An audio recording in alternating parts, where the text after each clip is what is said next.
we're about ready to go. Yeah, main event excitement here. Let's go to ring announcer Wally Jackson.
As he pointed the fist at Sanderline Williams.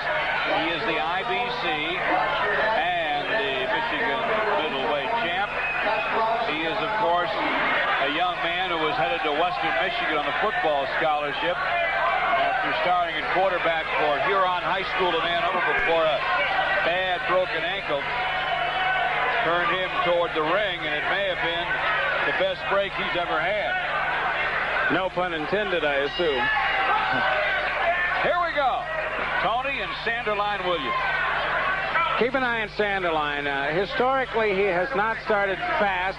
He's conceded points in the early going and then been just a demon in the late rounds, often to no avail in terms of catching up in any particular fight. Toney needs to handle the first part of it, should it come to him, reasonably well, but he has got to be prepared in terms of his pacing for a guy who fights better in the second half than the first under normal circumstances. Difficult, obviously, for a young fighter. We are scheduled for 10. Stinging right, but it caught mostly elbow by Sanderline Williams.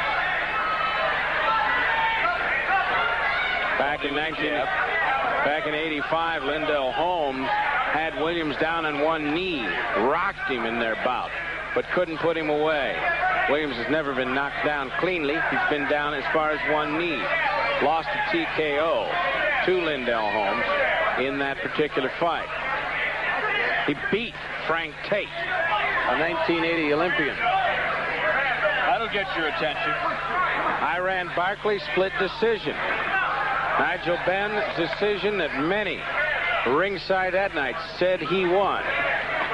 Williams, of course, came away feeling he'd won, but that's not terribly unusual.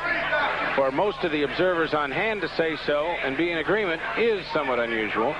But Nigel Benn is a world champion. This guy is a grade A fighter. Calm, cool, and collected so far. He's 24-9. You saw on the tail of the tape, James Toney 20-0 with 15 KOs. Sanderline with 14 Ks of his own. Less than a minute to go in round one. They're fighting like they're going to go 10.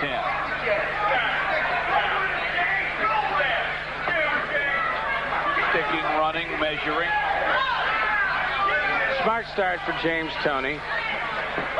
Now, many times in a young fighter's career, he's clearly superior. He knows it, and the other guy does. You come out, you throw some bombs, you go home. He's come out and paced this round pretty well, sizing his man up, hasn't taken any untoward risks. Stops that one, made a lot of noise, but stops it on the arm. I think he started properly from a mental standpoint, Booker. Yeah, dude, also, for the first time.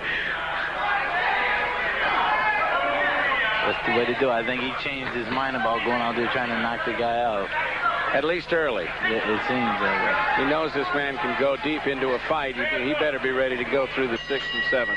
Well, he didn't get him in round one.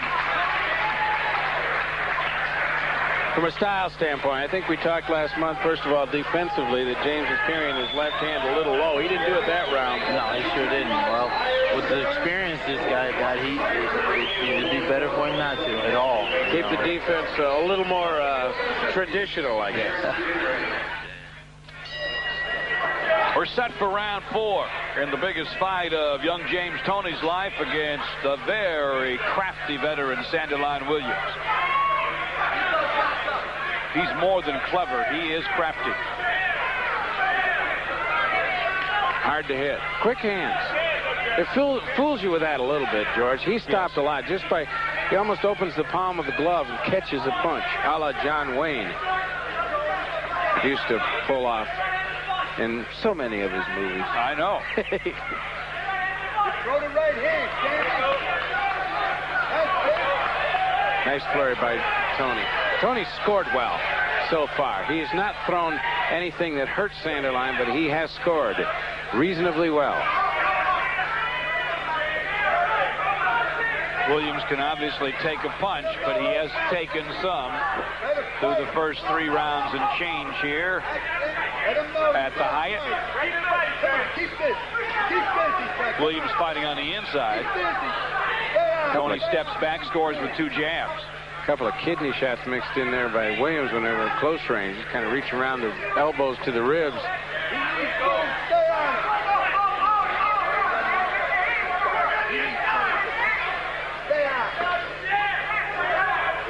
Authority there. Heavy punch for Toney. He hits hard. He's working the body a lot. You know, Booker suggested that might be the key to the whole thing. You can't hit Hunt against this guy. Maybe you can wear him down through the middle. Come on, Sandy, get busy. Williams' corner, asking him to get busy. Punch, Sandy, come on. Punch some more. Come on. Yeah, he's been accepting a lot in the last minute of this round. Punch. Punch, Sandy. Needs to fight his way back into the round, but this is not atypical of what Williams has done in his career. He's a second-half fighter. So far, he doesn't have himself in much of a hole at all. No. Which, if you look at the record, might be something that should concern the Toney people. James with a flurry. That was a good bit of work inside by James Toney. Hand speed made the difference there. Uppercut. Scored with an uppercut on the chin. It's hand speed that's the difference in the fight so far, really, and Toney has the advantage he usually does. Sanderline, he just keeps coming. Put the pressure on him. Come on, Sandy. Come on, Sandy. Williams has Toney on the ropes.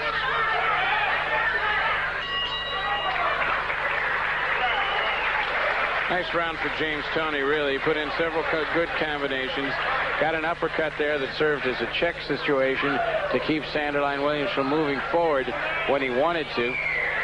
And I think he picked up the point advantage in that particular round. I think he's got a couple of point advantage in the fight. We're 4 into a scheduled 10. I don't know if it's enough. Williams, you can see them working in the corner a moment ago. Picking up a mouse, yeah, under that right eye.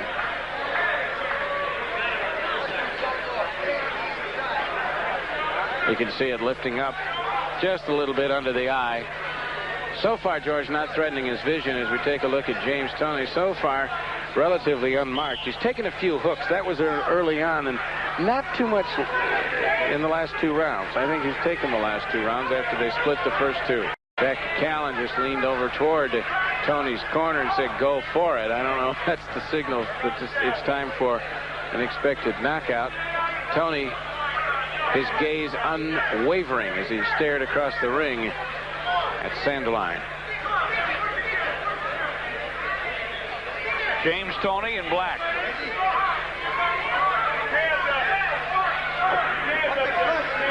He is 20-0.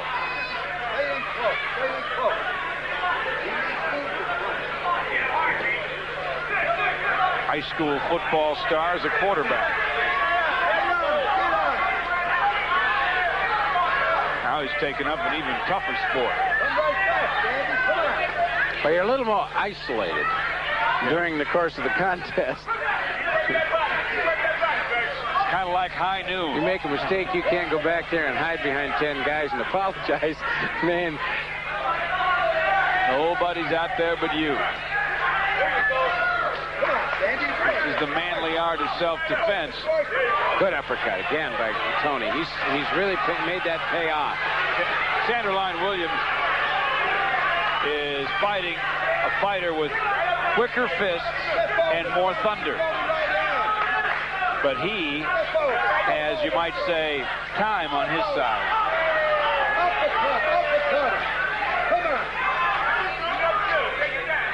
He's right at that age where it's a double-edged sword, George. You know, tremendous amount of experience that can save you in critical spots in about not yet too old, where no matter what the experience level is, it's not enough anymore. You're absolutely right. Year or two, that'll be the case. Not quite yet. He's taking a lot of punishment, but he's dished out his share. Covering up there. Toney tried to go upstairs.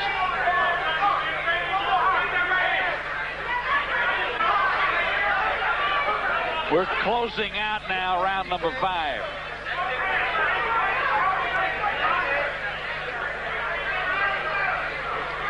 Williams a little more aggressive. Toney took a shot, but followed with 2 of his own that connected.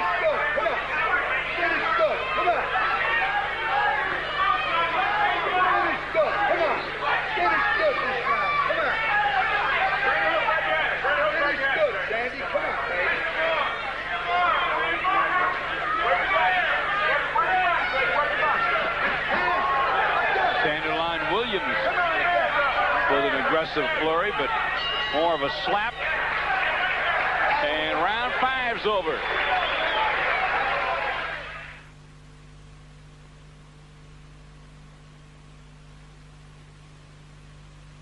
Has this ever happened to you? What a mess.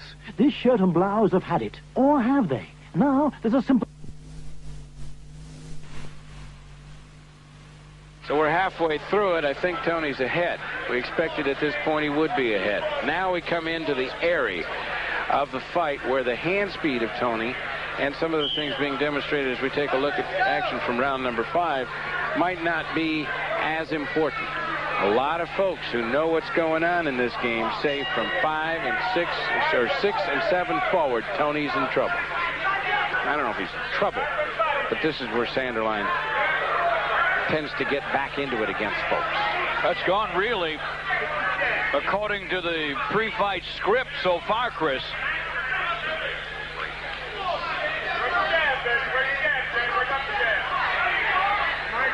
Toney gets the first score of the round. James Toney with the lead, and we're beginning the second half of the fight.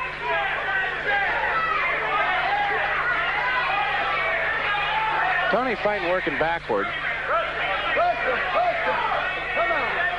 A lot more than he usually does. Covers up there. No damage done.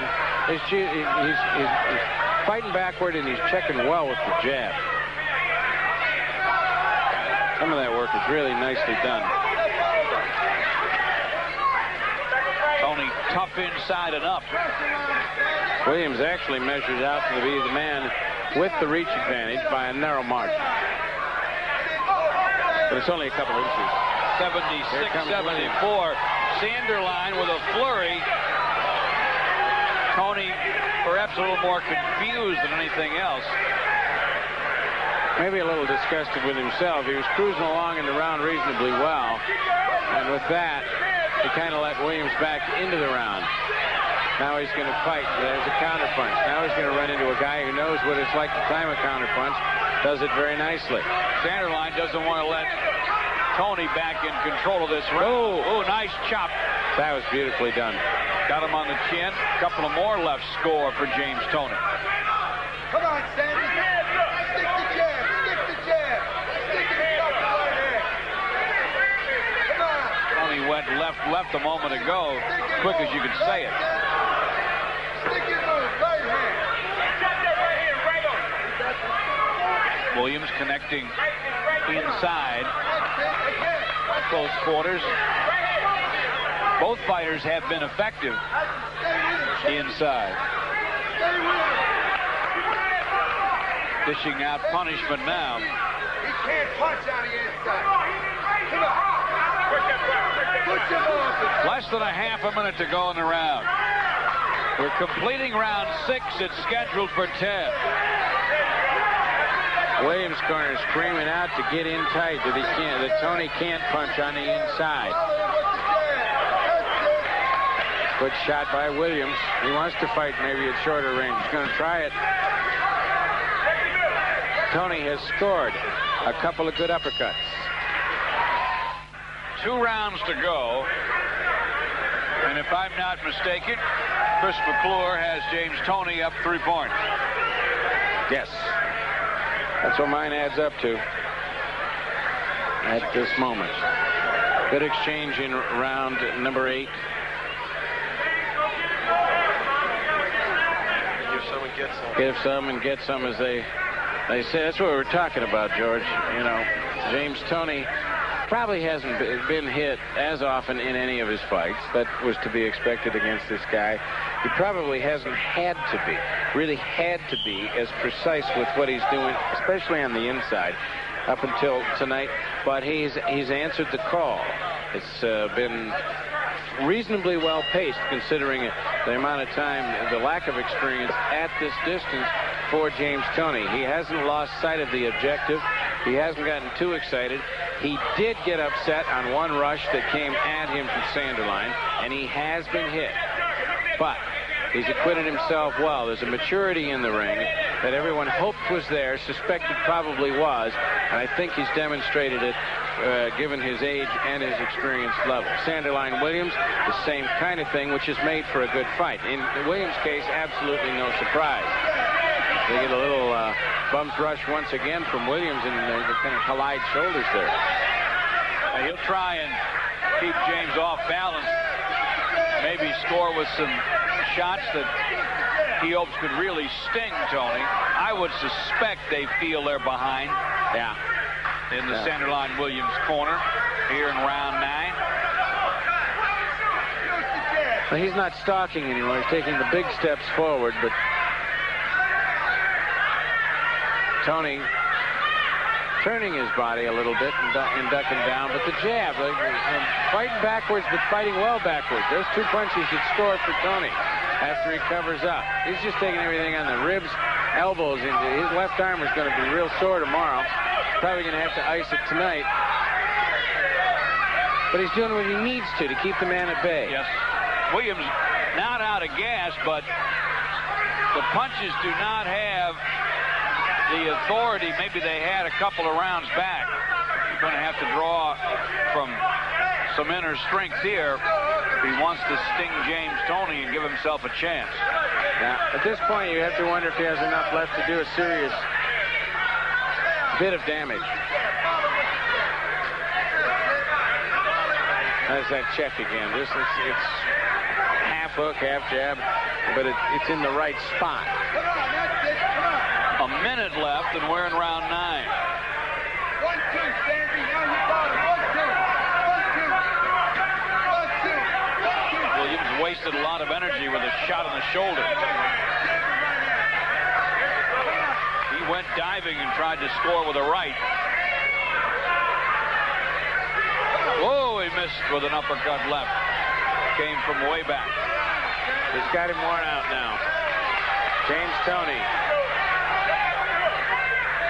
is closing in on the last round of a very well done.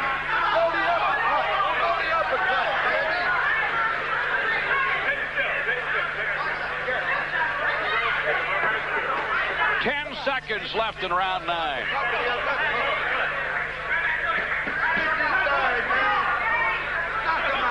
Another good round for James Toney when he had to have it. The guy who really needs it now is Sanderline Williams. Yeah, I think Toney's at the point he's kind of piling it on. He's weathered the best that Sanderline had to give him. If he doesn't get tagged with just that always available single shot, he should be all right, in my opinion. He should be all right, in my opinion. Now, it'll be interesting to see, first of all, how the decision goes.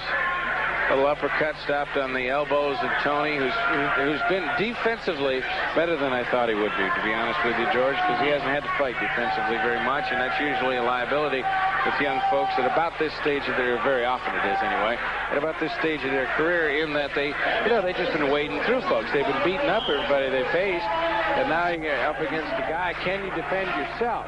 He's done it. I think he's neutralized any posture defensive things liabilities he might have by fighting so well moving backwards with that jab. Setting up the jab. He's even thrown a couple of hooks moving off that first or second step backward, and with Sanderline following along, he's been able to score with him that way. A lot of people would look and say, "Craig, he moved backward the whole fight." Yeah, but he was fighting all the way backwards. He was scoring moving that direction, and that's what matters.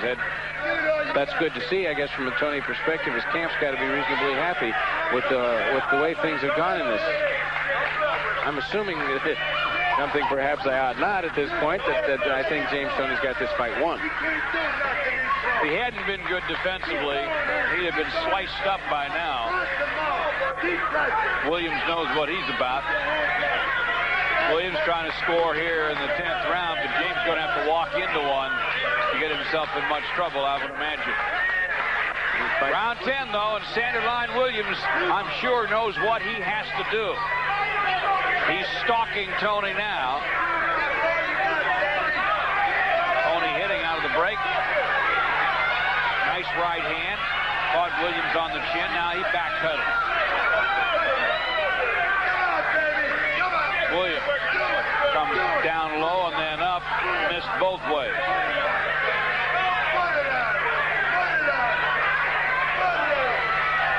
Looking for the opening.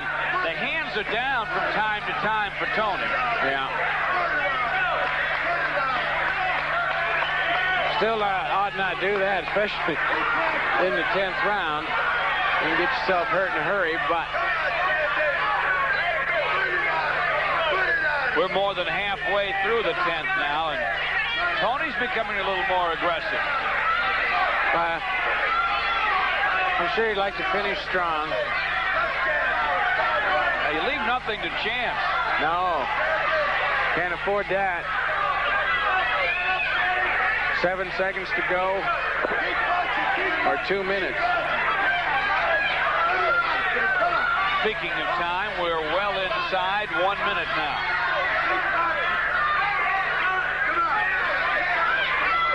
Nice hook. Toney did score with that hook.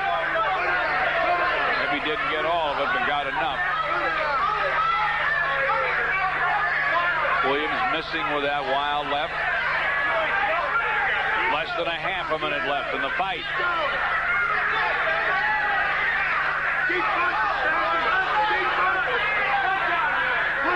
Kenny Gould came in unbeaten and left with a loss. We're going to predict that James Toney will walk out of here with a win. His 21st in 21 fights. The crowd loving it. And there's the final bell. The main event here of our fight night at the Hyatt District.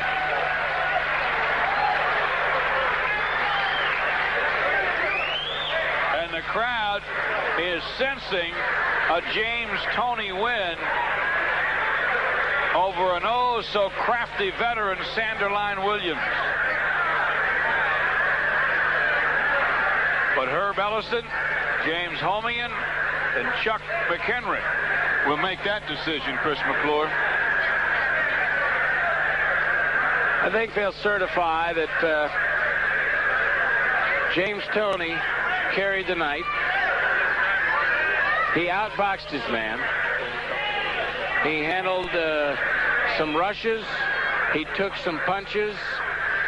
And he didn't knock him out. Nobody else ever has. So there's nothing unusual there either. We are set now for the decision here at the Hyatt. The decision the home folks hope will leave James Toney still unbeaten and with his first victory over a real high-quality fighter, Sanderline Williams. Here is ring announcer Wally Jackson. And here's the scoring as seen by our judges. Herb Ellison scored at 96-94 Toney. Jim Homeyen scored at 95 Toney, 95 Williams. And Chuck McHenry scored at 95-95. This is a majority draw.